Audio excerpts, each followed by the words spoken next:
After all that rain we had the past 48 hours, there is an isolated flood warning for Trumbull County, Eagle Creek at Phelan Station that goes until tomorrow at noon.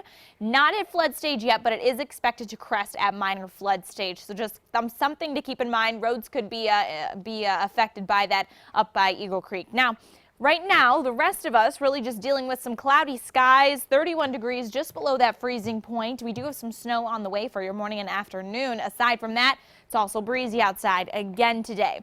Now, talking temperatures, yesterday, if you tuned in first news this morning, I showed you this defining line of temperatures where you can kind of see the 50s down to the 30s, and then you head a little bit further to our west, there in the 20s. Again, same reason. It's because that cold front is passing it towards the east coast right now. So behind it, as I said, that cold air has now moved in, and that's why we're seeing those snow flurries possible this morning. Now, behind that, check out in the right-hand little corner there, we do have some high pressure working its way in. So your work week looking beautiful again. Taking a look here at home as far as radar goes, we've got those snow showers kind of hanging out along the lake shore there. They could be creeping up to us here in the next hour or so. Not tracking a ton of snow with this, but I am tracking a little bit, which could make your roads slick as you head out, as we said, for brunch or any church services this morning. So let's look on Future Tracker here. You're going to notice Future Tracker keeping this along the lakeshore. I do expect with these northwest winds that we could drag some of those snow flurries into our forecast for the day.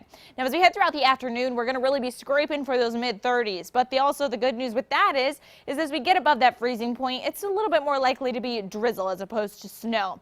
Now, as we go throughout Sunday night, we are going to dry out, but temperatures are going to fall quite a bit because we also have clearing skies by Monday morning. So I think 26 is pushing it. I think we could be closer to the upper teens, low 20s for our Monday morning. So you're going to need those coats, hats, and gloves once again. As we go throughout the afternoon on Monday, we are going to be back up into the low 40s. So that's some good news. And then Tuesday, the climb just continues. We'll start the day in the low 30s, plenty of sunshine. As I said, really not a lot going on Tracker.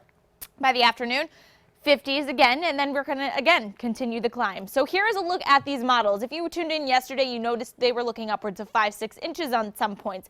That's why I said that's not what I'm expecting. I am expecting a trace to about an inch at best in some isolated areas that pick up one of those snow bands. So here is a look for you. You are going to need to get those coats back out today. You're not going to want to head outside, but you're not going to need them long. As I said, tomorrow back into the 40s. Today, 35 for our high. Tonight, 21. That is a chilly number after we had those 60s and started off yesterday in the 50s. But they're coming back. Here is a look at your 7-day forecast. Tomorrow is going to kind of be our cold spot before we get back into the 50s, and then we stay there, and then we're pushing 60 again through the middle of the week. Our next weather event going to be Thursday into Friday, but not going to be changing over to snow, going to be really sticking as rain. And that's a good thing. I mean, even those lows, those look great. Yeah. Tomorrow's going to be really the cold spot, 21. Might have to stay inside a little bit longer. That's fine. No problems there. No problems there. Thanks, Lexi. Yeah.